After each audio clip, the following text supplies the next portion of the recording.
श्री जगदीश प्रसाद गुप्ता छत्तीसगढ़ शासन में chief engineer के पद से रिटायर होने के बाद श्री द्वारिका महाराज स्मृति न्यास के तत्वाधान में श्री द्वारकाधीश एवं बागेश्वर महादेव मंदिर का वर्ष 2005 में अपने पुत्रों इंजीनियर कुंजन गुप्ता एवं इंजीनियर भुवन गुप्ता के सहयोग से अवंती विहार रायपुर छत्तीसगढ़ में निर्माण करवाया। श्रीमद् भागवत कथा, राम कथा, गीता तत्व, वेदांत आदि के तात्पर्य को व्यासपीठ से कहने के कारण संतों द्वारा इन्हें आचार्य श्री जगदीश भी कहा जाता है। अपना संपूर्ण जीवन परमात्मा की सेवा में दिया। उन्होंने परमात्मा भगवान श्री द्वारिकाधीश के दिव्य गुणों और कर्मों को लेकर अभी तक 15 ग्रंथ लिखे हैं, जिन ग्रंथों को भारतवर्ष के जगत गुरु और महापुरुष संतों के द्वारा आशीर्वाद प्राप्त हुआ है। उनके ग्रंथ श्वेताश्वत रूपनिषद, सरलतम बोध के प्रथम विचार, जीवात्मा और प्रकृति के शासक परमात्मा का उद्बोधन सुन रहे हैं आप। श्वेताश्वत रूपनिषद, सरलतम बोध का उद्बोधन सुन रहे हैं आप।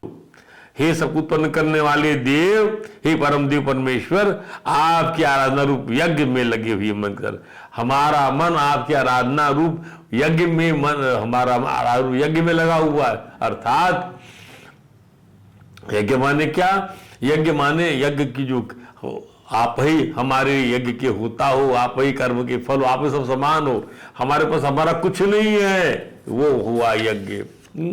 हम प्रयत्न पूरी शक्ति से प्रयत्न करें। हम फिर कहा क्या? फिर क्या कहा कि सविता ही सब कुछ उत्पन्न करने वाले परमेश्वर, युक्ताय मनसा देवान सर्वतो दिया दिवम बृहज्योति गक्षता सविता प्रसुआति तान। फिर कहा हे सब कुछ उत्पन्न करने वाले परमेश्वर, स्व दिवम स्वर्गवाद देवलोकों में और आकाश में यत बृहत ज्योति ही करिष्यतः गमन करने वाले, बड़ा भारी प्रकाश फैलाने वाले तान देवान, उन मन और देवों के अधिष्ठाता देवताओं को मनसा धिया युक्ताय, हमारे मन बुद्धि संयुक्त करके प्रकाश प्रसुवाति दान करने के लिए प्रेरित करें। प्रकाश प्रसुवाति दान।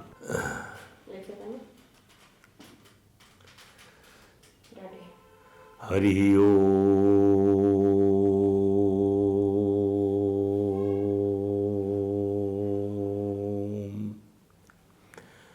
कृष्ण ओम।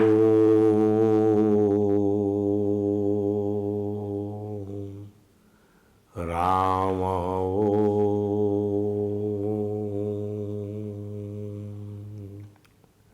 शिव ओम। माते हो गुरु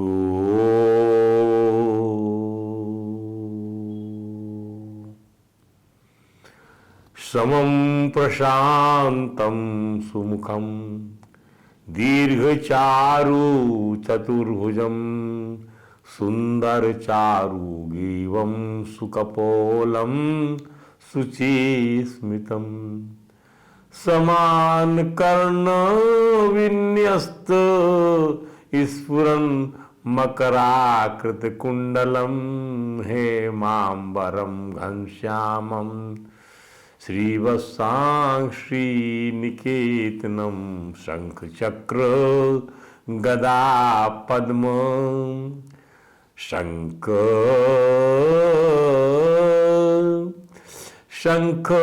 चक्र गदा पद्म वनमाला विभूषितं नूपुरै विलसित पादं कौस्तुभ प्रभयायुतं द्युमत किरीट कटक कटिसूत्रांगद्युदं सर्वांग मनोहरं हृदं कृपा प्रसादेक्षणं सुकुमारम् अभिध्यायेत सर्वांगेषु मनो दधत्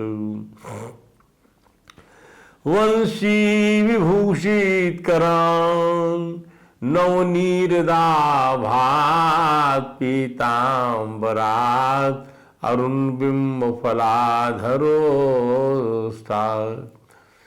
पूर्णेन्दु सुंदर मुखात् अरविंद नेत्रात् कृष्णात् परम किमपि तत्त्वमहं न जाने तप्त कांचन गौरांगी राधे वृंदावनेश्वरी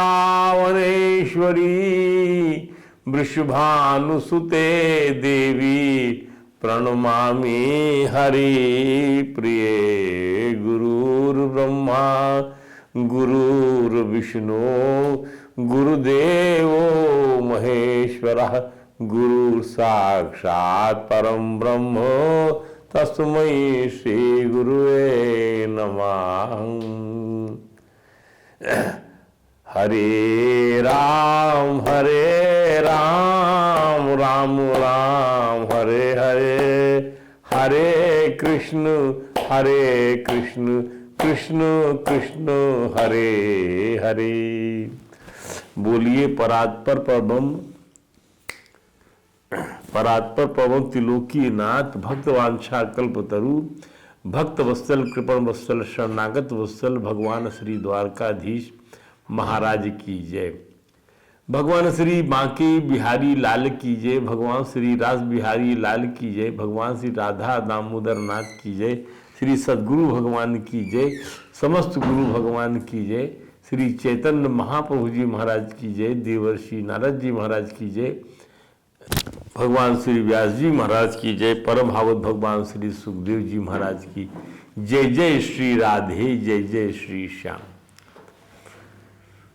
आइए श्वेता स्वतरोपनिषद सरलतम बोध के द्वितीय विचार कि परमात्मा की प्राप्ति के लिए ध्यान योग एक स्वतंत्र साधन है, इस पर हम विचार कर रहे हैं। इसमें स्तुति की जा रही है, स्तुत्य भगवान की। अरे जिसका ध्यान करोगे उसमें श्रेष्ठ गुणों का मंडन करो, तब तो जाकर बुद्धि उसमें टिकेगी कि इतना श्रेष्ठ है वो। जैसे भगवान सुख ने मंगलाचरण करते हुए कहा। इसलिए जो ध्यान करने वाले विप्र लोग हैं, ध्याता मनीषी है, वे परमात्मा की श्रेष्ठता का चिंतन करते। परमात्मा कितना श्रेष्ठ है, अजर है, अमर है, अविनाशी है, वह महान है, स्वयं नित्य तृप्त है, सर्वज्ञ है, वही संपूर्ण व्यवस्थाओं की संचालक है, वही अंतःकरण का संज्ञाता है। सब उसके बारे में चिंतन करते हैं। वही दयालु है, कृपालु है, विराट है, क्या क्या बोले। इसी आशय से मंगलाचरण के अनेक पदों रचना करते हैं। उस विशंबर का सर्वतोभाव गुणगान करते, जैसे भगवान शुक्र ने किया। भगवान शुक्र कहते हैं, महाराज परीक्षित के अनेक प्रश्नों का समाधान करने के लिए उन्होंने भगवान का ध्यान किया। तो हम तो थोड़ी सी विवेचना के लिए इस प्रकार की बात करते हैं।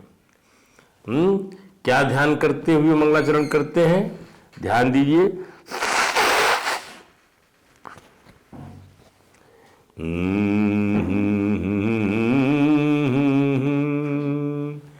नमः तस्मै पुरुषाय भूयसे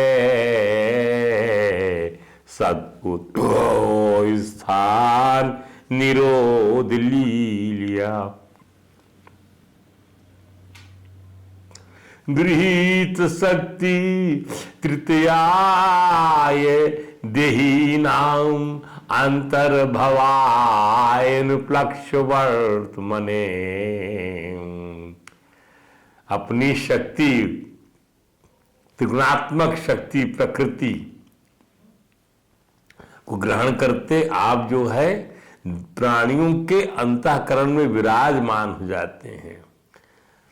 गृहीत शक्ति और संसार की स्थिति, उसका पालन और संहार करते हैं। ऐसे परमात्मा को बारंबार नमस्कार है, जिसकी कीर्ति का ज्ञान किया करते हैं, और कीर्ति का ज्ञान करने से कल्याण ही कल्याण होता है। तो नमः तस्मै पुरुषाय भूयसे सदुद्भव स्थान निरोध लीलिया गृहीत शक्ति तृतीयाय देहीनाम अंतर्भवाय अनुप्रक्ष वर्तमने। नमः भूयो सद्विजनच्छिदे सताम संभवाये अखिल सत्मूर्तये किं पुनः पारमहंस आश्रमे व्यवस्थिनाम अनुमृग्य दासु से नमो नमस्ते अस्तु वृषभाय सातताम विदूर काष्ठाय मुहुः योगी नाम निरस्य साम्यातिशयेन राजसा स्वाधामनि ब्रह्मणि रंसते स्म। उसकी कीर्तियां गान यद कीर्तनम यद स्मरणम यद अर्हणम यद श्रवणम यद वंदनम यदीक्षणम लोकस्य सद्यो विधनोति कल्मषम तस्मै सुभद्र सर्वसे नमो नमः। ऐसे ये भगवान की जो है ये श्रेष्ठ गुण और बहुत सारे श्रियापति यज्ञपति प्रजापति धियांपति लोकपति धरापति पति गति संधक वृष्णि साधताम प्रसीदताम भगवान में सताम पति। तो जितना उसको जानोगे उतनी उसकी स्तुति होगी, बारंबार उसको गाना चाहोगे। तो युजे वाम, इस श्रुति के मंत्र में जो पद आया युजे वाम ब्रह्म पूर्व्यम, वाम माने युवाम, युजे वाम ब्रह्म पूर्व्यम माने अर्थात तुम दोनों को मैं ब्रह्म से जोड़ रहा हूं। वाम माने युवाम, युजे वाम ब्रह्म पूर्व्यम, तुम दोनों को मैं, किन दोनों को? हे जीव और हे ईश्वर, तुम दोनों हमारे सामने खड़े हो ना। यू मैं तुमको ब्रह्म से भिन्न कर रहा हूं, हे ईश्वर मैं तुमको ब्रह्म से भिन्न कर रहा हूं, दोनों को। तो सच्चाई तो यह है कि जीव और ईश्वर वाच्यार्थ के रूप में अलग अलग प्रतीत होते हैं। जीव अलग है, ईश्वर अलग है, परंतु लक्ष्यार्थ के ज्ञान से दोनों एक ही हैं, परमात्मा से अभिन्न है। इसलिए युजे वाम ब्रह्म माने तुम दोनों को ब्रह्म से संयुक्त करना है। ये इस मंत्र में आया है। क्या? युजे वाम ब्रह्म पूर्व्यम नमो भी श्लोकेतु पत्येव सूरेहम नमो भी, क्योंकि ब्रह्म समष्टि यष्टि उपाधि के पूर्व से ही विद्यमान है। सही है। हमें वासमे अग्रे न यद न सद न सत परम यद, कुछ भी नहीं था। ध्यान दे, उपाधि का उदय होने से ईश्वरत्व जीवत्व ये भेद बनते, उपाधि का उदय हुआ और ईश्वरत्व जीवत्व का भेद बन गया उपाधि का। इसको हम समझ चुके हैं। तो नमो भी मन बुद्धि इंद्रियों को और देवताओं की इंद्रियों के देवताओं को ब्रह्म में लगाने का साधन है। नमो भी, मन को, बुद्धि को और इंद्रियों को, और इंद्रियों के देवताओं को ब्रह्म में लगाने का साधन क्या? नमो भी। श्रुति में आता है नमता विधीमः, हम केवल नमा का विधान कर रहे हैं। यह नमन क्या है? नमता विधीमः। अरे अपने से अन्य वस्तु को जहां हम पकड़कर बैठ गए हैं और वहां कठोर हो गए हैं, मानिए अपने से अन्य वस्तु का जो तादात्म्य है, अपने से अन्य वस्तु का, हमसे कोई और अन्य वस्तु, आत्मा से अन्य की वस्तु है क्या? नहीं। नानात्व नहीं है उस प्रभु में। यद अनानात्वा यद अनानात्वा आत्मानः ईदृशः प्रश्नम कथम घटेत वो विप्रा। जब उस प्रभु में कोई नानात्व ही नहीं है, कौन सी जाति का है, कौन सी जाति का नहीं है, किस वर्ण का है, किस आश्रम का, ये सब बातें उसमें नहीं आती हैं। तो इस प्रकार का प्रश्न सनत कुमार ने जो किया भगवान हंस रूपी भगवान से, तभी भगवान ने कहा ऐसा प्रश्न मत करिए कि आप कौन है, और यदि मैं कुछ बोलूं भी तो किसका आश्रय, किस जाति का, किस वर्ण का आश्रय लेके बोलूं मैं, इसलिए ये सब बातें वाचारंभ हैं, ये सब बातें जो है अनर्थक हैं। जो कुछ भी हे विप्रो, हे प्रजाओं, जो कुछ भी ग्रहण किया जाता है इंद्रिय से, मन से, वचन से, दृष्टि से, वो सब कुछ मैं ही तो हूं, मेरा ही ग्रहण कर रही है सब इंद्रियां। तो अपने से अन्य कुछ भी, मेरे से अन्य कुछ भी नहीं है। जो पकड़ के तुम लोग बैठ जाते हो, कठोर हो जाते हो, माने अपने से अन्य वस्तु का जो तादात्म्य है उसको कोमल होकर हम छोड़ते जा रहे हैं। अपने से अन्य वस्तु तादात्म्य है उसको कोमल होकर, यह मैं नहीं, मेरा नहीं, ये स्त्री संसार धन मैं नहीं, मेरा नहीं, ये देह प्राण मन बुद्धि भोग मैं नहीं, मेरा नहीं, सुख दुख स्वर्ग अपना आना जाना परिच्छन्नता से भरा संसार मैं नहीं, मेरा नहीं। नमन के द्वारा माने अपने को थोड़ा सा नम्र बनाकर इसमें से निकलते जा रहे हैं। ये सब मैं नहीं, मेरा नहीं, मैं नहीं, मेरा नहीं। हम जो है नम्र बन के, कोमल बन के छोड़ते जा रहे, भाई मैं नहीं, मेरा नहीं सब। तो स्वामी अखंडानंद जी कहते हैं, क्या कहते हैं, कि कर्म करते हैं तो कर्तापन नहीं छूटता। कर्म करते हैं तो कर्तापन नहीं छूटता। सही है, हमने किया है तो भाई हम तो कर्ता बन गए, ये कर्तापन छूटता नहीं। तो उपासना करते हैं तो पराधीनता निवृत्त नहीं होती। उपासना करते हैं तो पराधीनता निवृत्त नहीं होती। योग करने से व्यवहार में शिथिलता आ जाएगी और उनसे शुद्ध बुद्ध मुक्त जो परमात्मा से प्राप्ति होगी नहीं। कि तब कैसे करना, नमो भी ईश्वर प्रणिधानादि भी, नमो भी ईश्वर प्राणिधानादि भी। जैसे कर्म तो हुए पर कर्तापन ना आवे। ध्यान दीजिए, कर्म तो हुए पर कर्तापन ना आवे। ध्यान दीजिए, हो रहा है जैसा हो रहा है, एक होता है होना, एक होता है करना, तो उसको होने की श्रेणी में रख दीजिए। जैसे आंख झपक रही है, कोई करने वाला नहीं, वैसे अन्य कर्मों को भी ले लीजिए ना। उपासना हो पर पराधीनता ना आवे, और योग हो परंतु समाधि अवस्था में ही नहीं रहे, व्यवहार में उतर आवे। जैसे भगवान ने गीता सुनाई, ब्रह्म योग, ब्रह्म ज्ञान और कर्म योग दोनों एक ही है। इसके लिए जरूरत क्या है, ईश्वर के साथ अपने को मिलावें। जैसे ईश्वर कर्म करता हुआ भी करता नहीं है, जैसे ईश्वर प्रेम करता हुआ भी गुलाम नहीं है, क्या बात है, पराधीन नहीं है। जैसे ईश्वर नित्य समाधि, अखंड समाधि विराजमान रहता हुआ भी सृष्टि सिद्ध संहार का कर्म करता है। यदि परमात्मा के साथ हम अपने को एक कर देंगे तो न तो व्यवहारों के अंतर पड़ेगा और न तो समाधि अप्राप्त रहेगी। उससे तद्रूप होने पर ही सब कुछ छूटेगा। चित्त प्रभाव, चित्त से उत्पन्न होने वाली चीजें छूटेंगी, गुण छूटेगा उससे एक होने पर, ऐसा मानो ना। तो नमो भी का अर्थ बताया गया है कि ईश्वर प्रणिधानादि भी, माने ईश्वर का चिंतन करके और प्रणिधान का अर्थ किया है तस्मिन भगवती सर्व कर्म समर्पणम। उस परमात्मा में सब कर्मों का समर्पण कर दो। परमात्मा के प्रति अपने संपूर्ण कर्मों का समर्पण, इसके द्वारा अपने को परमात्मा युक्त कर दीजिए आप। विश्लोका, फिर पद आता है श्लोक में, विश्लोका एतु पथ्यव सूर्य। क्या आया कि विश्लोका रेतु पथ्यव सूर्य।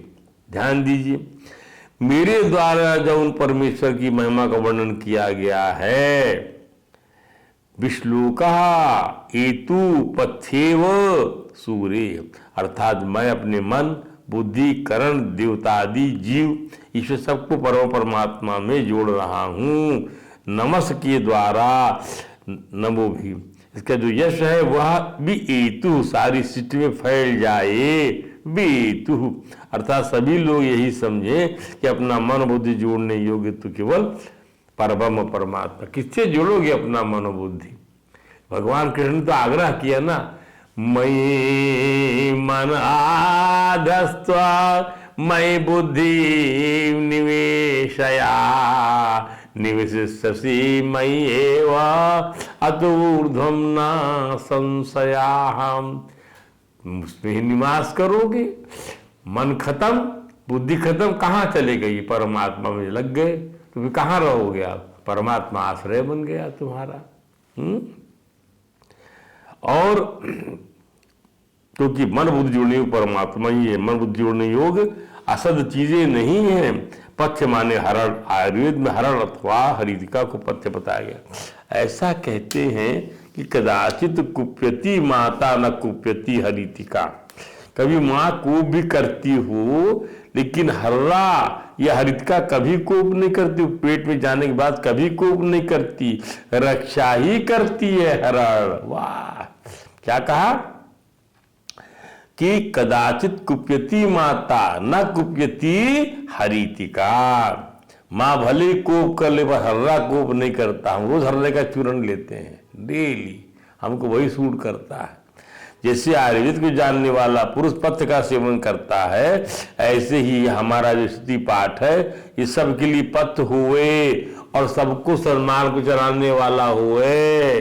वाह, माने हम अपना यश नहीं चाहते, यही चाहती नहीं चाहते, बल्कि परमात्मा के यश का गान करके सबको परमात्मा संलग्न करना चाहते। पथ्ये व सूर्य, ये इसका अर्थ है। ध्यान दीजिए।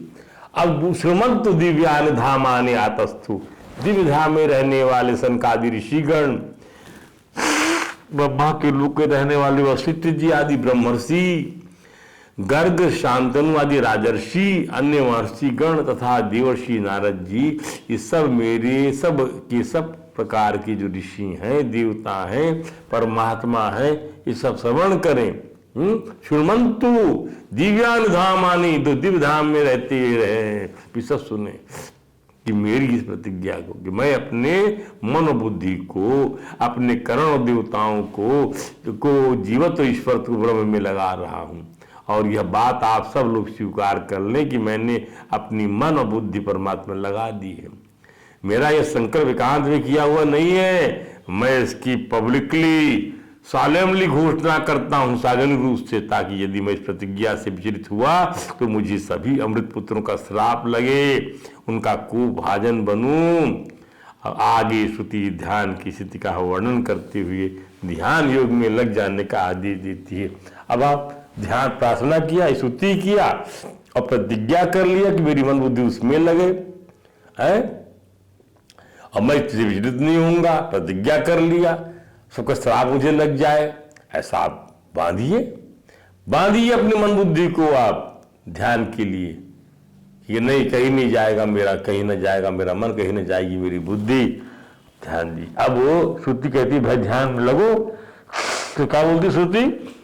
इस श्वेता स्वरूप परिषद के अध्याय दूसरे का 6वां 7वां मतलब 4 तक 5 तक हमने बताया आपको। अब कहती श्रुति, अग्नि यत्राभिमथ्यते वायु यत्राधिरुध्यते, अग्नि यत्राभिमथ्यते,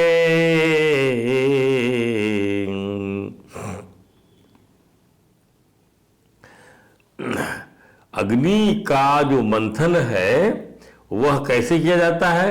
ओंकार के जप और ध्यान द्वारा मंथन किया था। पहले ही पढ़ चुके अपन, पहले ही जान चुके। क्या कहा? स्वदेहम अरणीम कृत्वा प्रणव चाउत्तरे अरणी ध्यान निर्मथन अभ्यास देवम पश्येत निगूढ़। तो वैसी अग्नि का ध्यान करना है जो ओंकार के जप से और ध्यान के मन द्वारा किए जाने वाले मंथन से प्रकट होगी। वायु यत्राधिरुध्यते, जो जहां प्राण वायु का भली भांति विधिपूर्वक निरोध किया जाता है तथा प्राण वायु का पूरक रेचक कुंभक, इस प्रकार से जहां सोमो अतिरिच्यते आनंद रूप रसो अधिकतर प्रकट होता है, तत्र मनः संजायते, वही मन शुद्ध हो जाता है। सवित्रा प्रसवेन, संपूर्ण उत्पन्न करने वाले परमात्मा द्वारा प्राप्ति प्रेरणा से पूर्वम ब्रह्मजूषेत, सबके आदि कारण परम परमेश्वर की सेवा आराधना करनी चाहिए। तत्र योनिम कृण्वसे, तुम उस परमात्मा में आश्रय प्राप्त करो, क्योंकि ते पूर्वम न अक्षिपत, तुम्हारे पूर्व संचित कर्म विघ्न कारक नहीं होंगे। वाह क्या बात है। अब ये श्रुति ने इस मंत्र में इसको समझा, इसके हम पद को लेते हैं, समझाते हैं। अग्नि यत्राधिमथ्यते का क्या अर्थ है?